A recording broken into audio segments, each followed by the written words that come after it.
Let us consider the case when the moon is moving around the sun. We know that moon is one of our natural satellites, in fact our only natural satellite, and this force of gravitation, this law of gravitation is equally applicable for moon as it is for an apple on the surface of earth. So say for example this is our earth and say this is the moon. So the moon is moving around the earth in a more circular path. My diagram may not be exactly circular, so it moves in a circular path. That's how the moon moves around the earth. So let this circular path have a radius Rm, that is radius from earth to moon.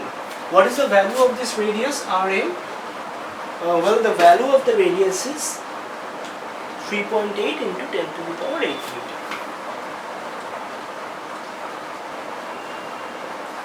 That is the value of the radius. Now, since this is a circular path, the total circumference is 2 pi into the radius, and the moon, whatever be the time period of its moving around the earth, that divided by the time period gives us the velocity with which the moon is moving around the earth, circumference by time. Now it is known to us that the time period of moon is 27.3 days. We shall later convert this into seconds. So this is the velocity of the moon. And the earth and moon, the force of attraction between them, that's the force of gravity. So but you can also write it as like this, that the force is equal to the necessary centripetal force, mv square by rm. This is the formula for centripetal force, and since the body is moving in a circular path, there must be some centripetal force pulling the body towards its center. So this is that centripetal force, where v is the velocity of the moon. So from there, we also know that force is mass times acceleration. So from there we can find out acceleration is v square by rm.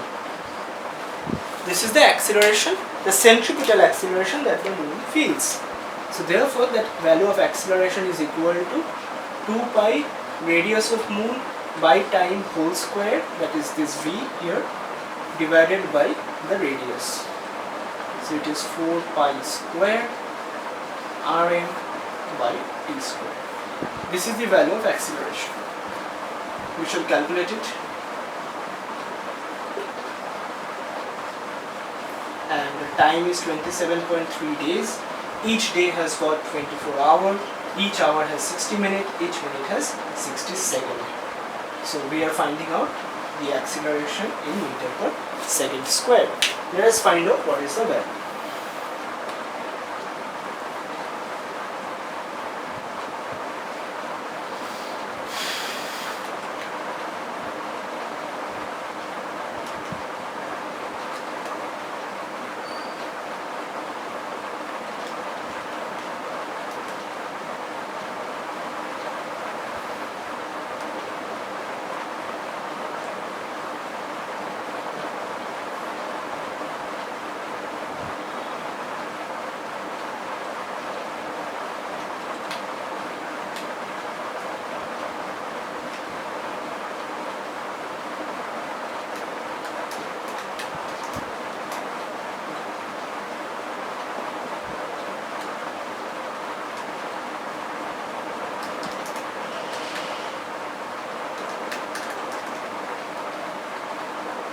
Comes up to be 2.69 into 10 to the power minus 3.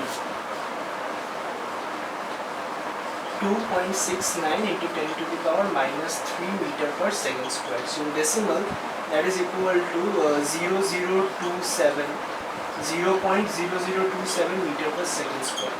So this is the value of acceleration that the moon feels when it is moving around the earth. That's the value of the acceleration which the moon feels.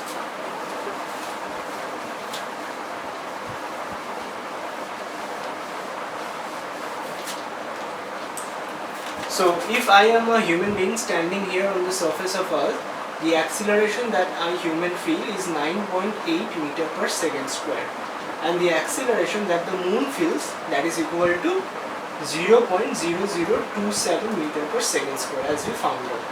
So what's the ratio? AH by A moon. What does this turn out to be? Let us find out this ratio. It is 9.8 divided by 0.0027. This is equal to 3629, which is roughly 3600 that is 60 square. Now we will do another thing. We will find out the distance of myself from the center of earth divided by distance of moon from center of earth. So I am at what distance from center of earth?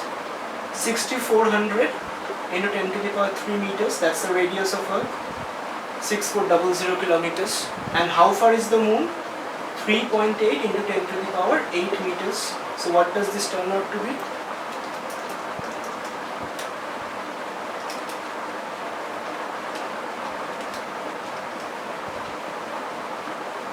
It is 0.0168. And therefore Rm by Rh is 1 divided by 0.0168 and it is equal to 59.3, which I can almost take to be 60. So what do you find? You find that the acceleration AH by AM is therefore proportional to Rm by Rh square, because this is 60 square and this is only 60. And you see m in the denominator, m in the numerator, h in numerator, h in denominator. So the inverse square law. So as you see, as the distance increases, the acceleration decreases by the square of the distance. So that is the reason why we actually used these values to demonstrate this particular law of gravitation.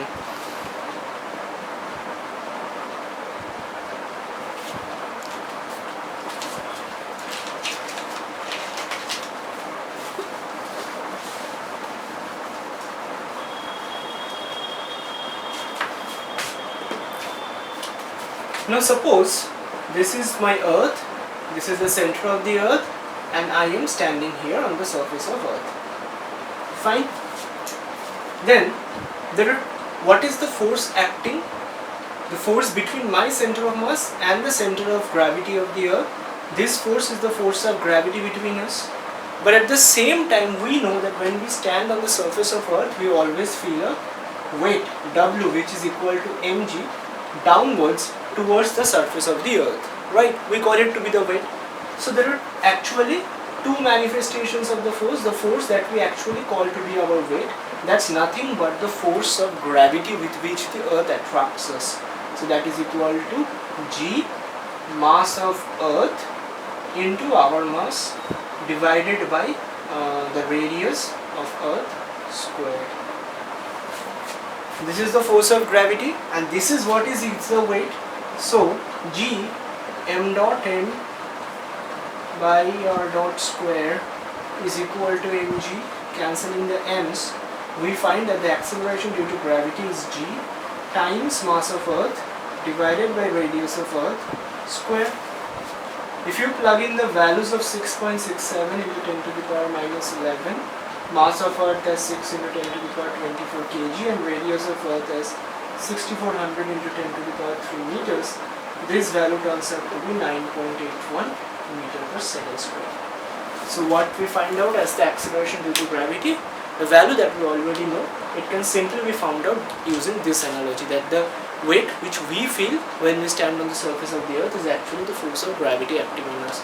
And if you have noticed the interesting part here, that is, in this expression of the acceleration due to gravity, you see acceleration due to gravity only depends upon the mass of earth and the radius of earth. It does not depend upon the mass of the body it is attracting.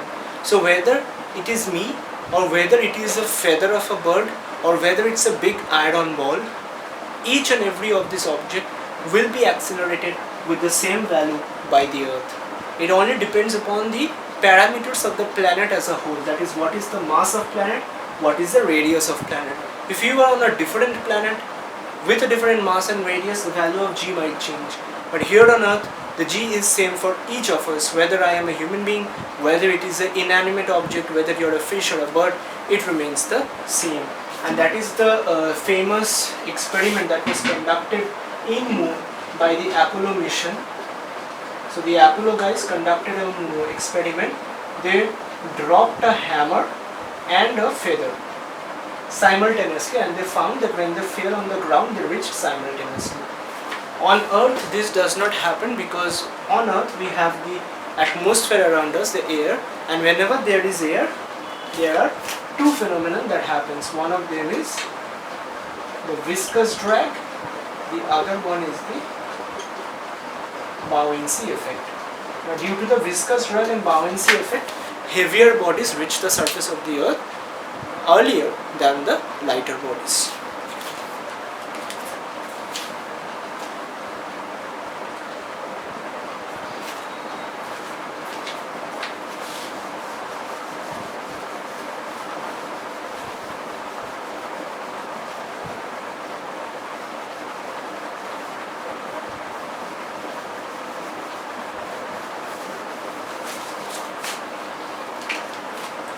Now what is the earth?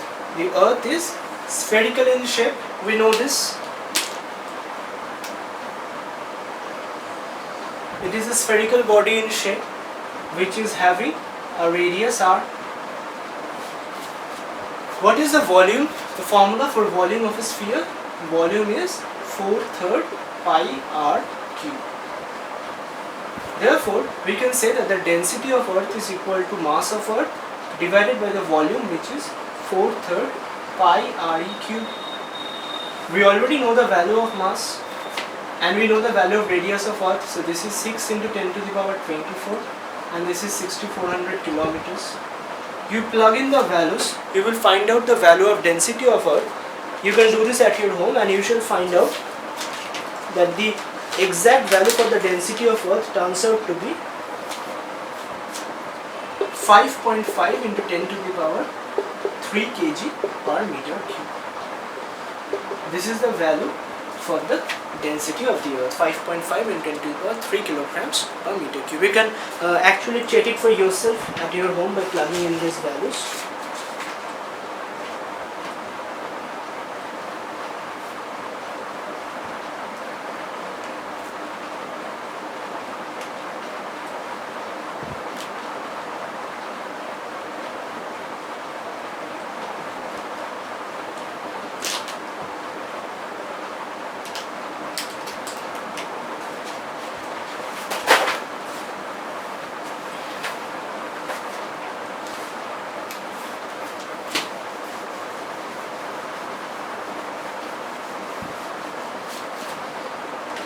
Now I shall show you a plot here.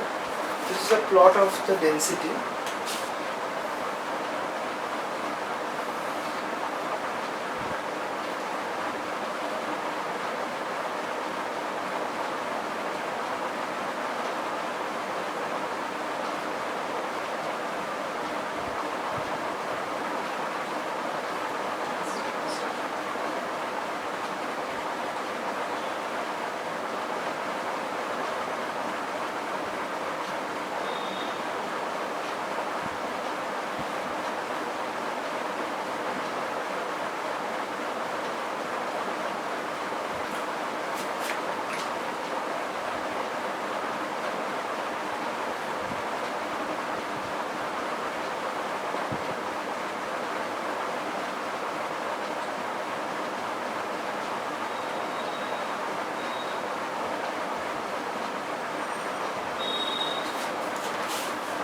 So what does this curve that I have drawn here imply?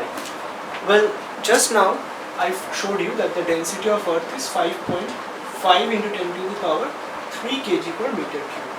But when I found out this value of the density, remember this is a value of average density. Because our earth is not made up of the same material throughout. If you ever look at the cross-sectional view of the earth, so right here we have got the core. Outside that there is the mantle and then a very thin layer is the crust. And the core is made up of iron, which has got a very high density. But the crust is generally made up of soil and other kind of silicon and oxygen, those kind of substances which have got comparatively lower densities.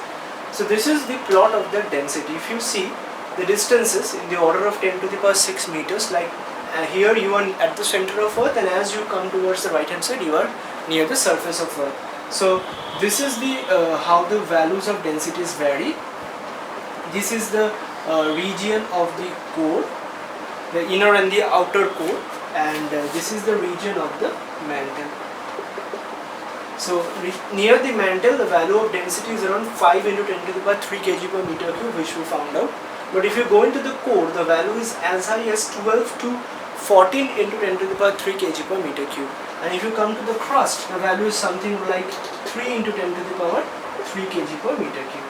The value further decreases. The value of density actually varies, but if you do the average of the entire value, what you get is that 5.5 into 10 to the power 3.